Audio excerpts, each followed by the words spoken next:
Hello friends, welcome back. I am Vivek Singhal from tradingwithvivek.com। और आज हम बात करने वाले हैं HDFC AMC के बारे में। HDFC AMC काफ़ी टाइम से एक लगाड़ रहा है और 5 ईयर्स से इसने कोई यहाँ पर रिटर्न नहीं दी। अगर हम इसके एक बार टेक्निकल चार्ट की बात करने लगें तो हम इस बात को देख सकते हैं that this is available at the same price जहाँ पर ये लिस्टिंग के दिन अवेलेबल था। और लिस्टिंग वाला दिन था इसका अगस्त 2018 और 7 अगस्त 2018 में एग्जैक्टली अगर डेट देखें। So this was one day before and one day before was 6 अगस्त 2018। और उस दिन जो क्लोजिंग हुई थी द क्लोजिंग प्राइस वाज 1813 और अभी ये अवेलेबल है 1836। तो सेम प्राइस है। और इस पीरियड में ऐसा नहीं है कि उसके बाद ये ऊपर नहीं गया। The stock price went up to 3800 जो करंट प्राइस से ऑलमोस्ट 110% ऊपर है, यानी कि डबल से भी ज़्यादा है। उसके बाद में नीचे आया, नीचे जाने के बाद में फिर से ऊपर गया। अगर आप इस चीज़ को देखो कि यहाँ से पहले एक अच्छी रैली लेकर आया, फिर नीचे आया, फिर ऊपर गया, फिर यहाँ पर 2 बार रुका और उसके बाद में यहाँ से फिर से नीचे आ गया।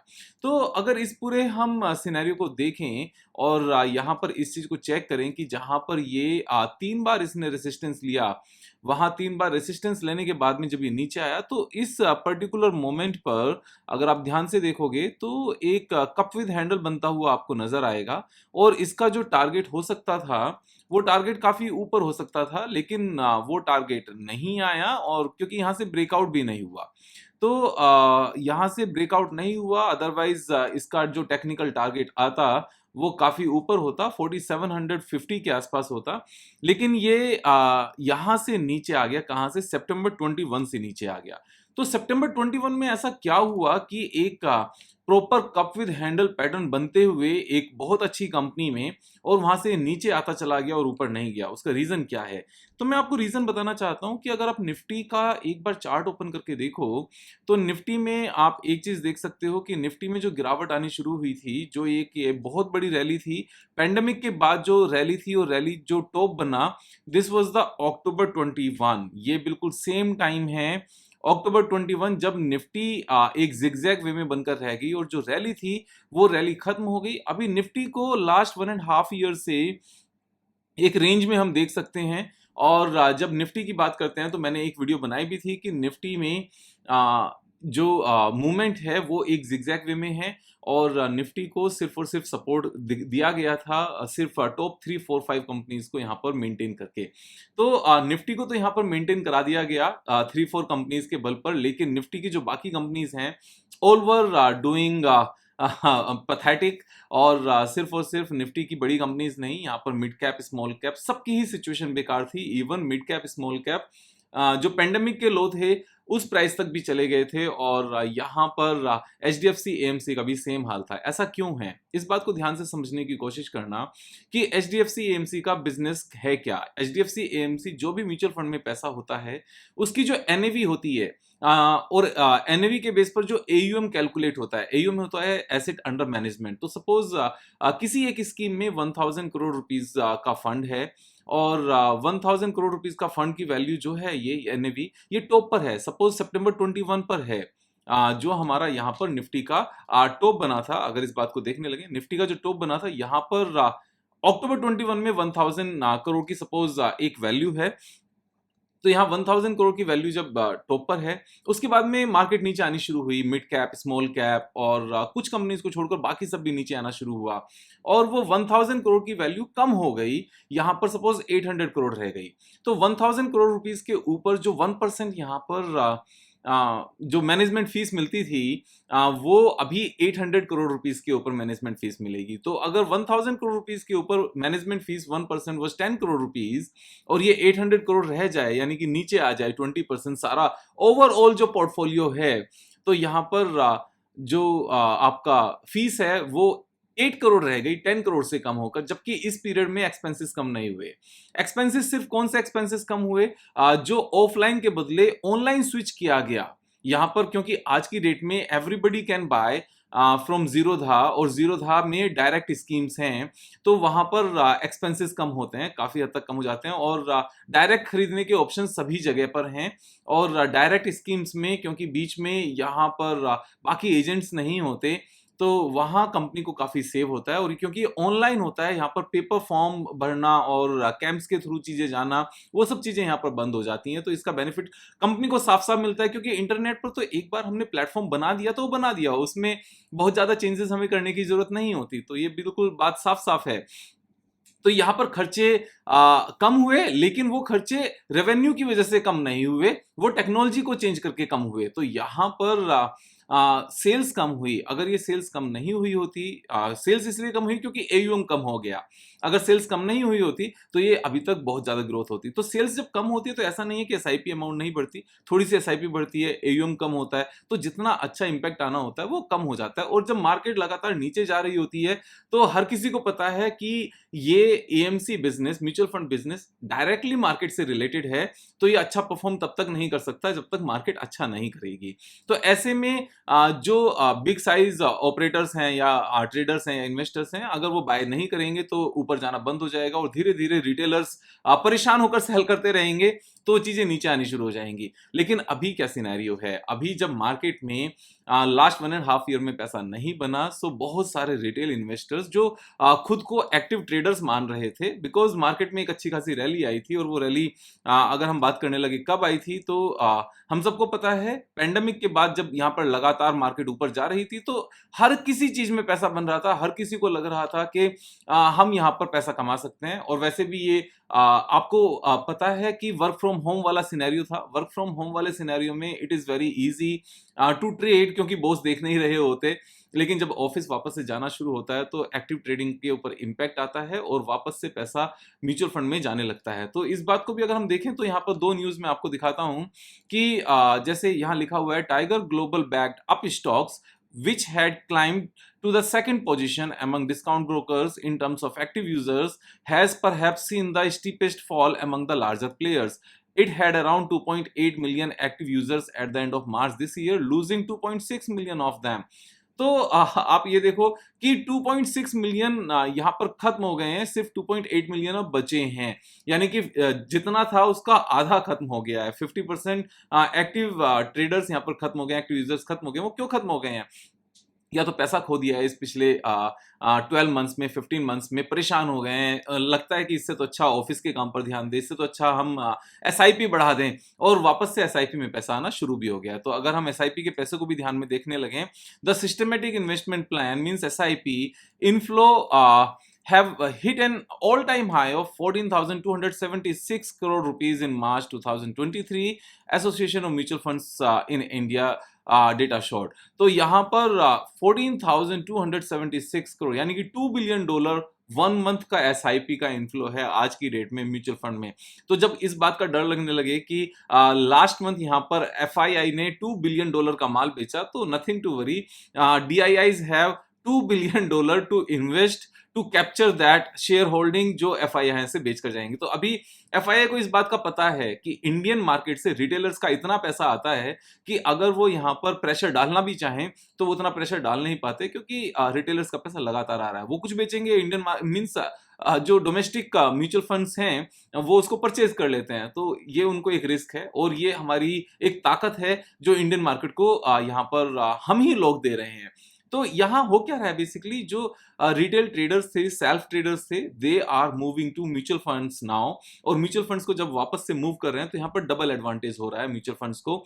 एक तो एसआईपी की अमाउंट बढ़ रही है, यानी कि नंबर ऑफ कस्टमर्स बढ़ रहे हैं, लगातार हाईएस्ट एवर एसआईपी अमाउंट है। और दूसरा जो होल्डिंग है यहाँ पर, वो होल्डिंग जब बढ़ेगी, जब स्टॉक्स ऊपर जाएंगे नेक्स्ट 1.5 ईयर में, 2 इयर्स में, लार्ज कैप के कुछ स्टॉक्स को छोड़कर जो ऑलरेडी ऊपर गए हुए हैं, मेरा मानना यह है कि आराम से मिड कैप तो डबल हो जाएगा, स्मॉल कैप ट्रिपल भी हो सकता है, और लार्ज कैप में 50-60% का यहाँ पर उछाल आसानी से देखा जाएगा। ओवरऑल ब्रॉडर म्यूचुअल फंड का जो एयूएम है ना, वो यहाँ से 2 इयर्स में डबल हो जाएगा। 2 रीजंस हैं, एक बढ़ता हुआ कस्टमर बेस, और दूसरा जो स्टॉक के प्राइसेस बढ़ेंगे उसकी वजह से एयूएम यहाँ पर बढ़ना।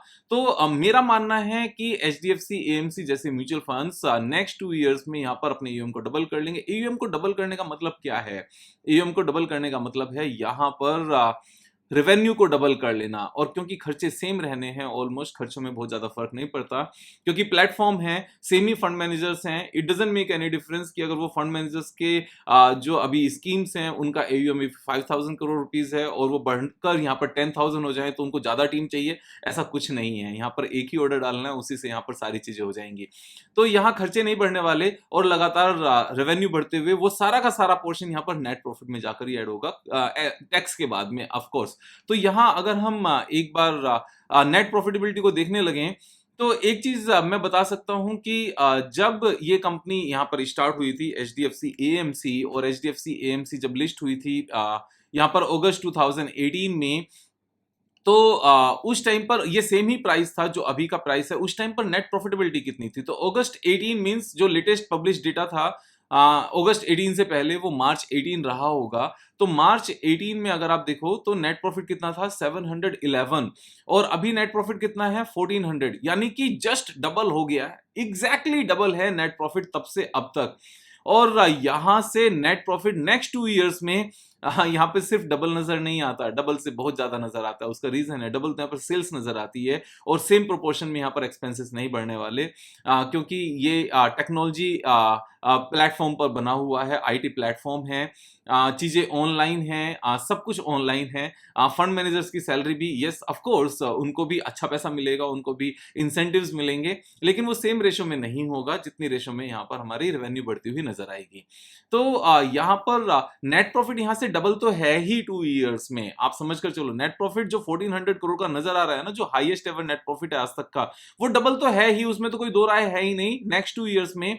और अगर हम क्वार्टरली रिजल्ट्स की भी बात करें तो highest ever quarterly net profit है, हाईएस्ट एवर यहां पर ईयरली नेट प्रॉफिट है, आज तक का अमेजिंग ट्रैक रिकॉर्ड है। अगर आप सारे साल देखो, एक भी साल ऐसा नहीं है जब इनका नेट प्रॉफिट यहां पर कम हुआ हो। और जो स्टॉक प्राइस है वो 5 इयर्स ओल्ड प्राइस पर है, ऑलमोस्ट ऑल टाइम लो पर है। और यहां पर मैं एक और चीज दिखाता हूं, जो पी रेशो है, जो पी रेशो कभी इसका बहुत ज्यादा होता था, अभी 27.4 है। और अगर हम लास्ट 5 इयर्स का पी रेशो देखने लगे जब से कंपनी लिस्ट हुई है, तो अभी ये लोएस्ट एवर लेवल पर है, यानी कि जिस टाइम पर लिस्ट हुई थी कंपनी उस टाइम पर पी रेशो 51 था, एंड नाउ दिस इज 27। क्यों? क्योंकि तब से नेट प्रॉफिट डबल हो गया है।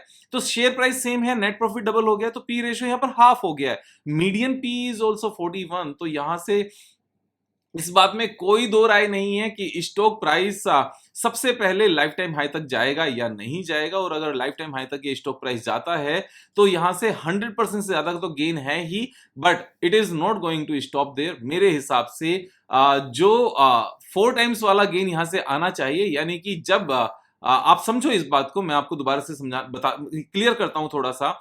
जब 700 करोड़ रुपीस का नेट प्रॉफिट था, उस टाइम पर प्राइस कितना था? उस टाइम पर प्राइस 3800 करोड़ था।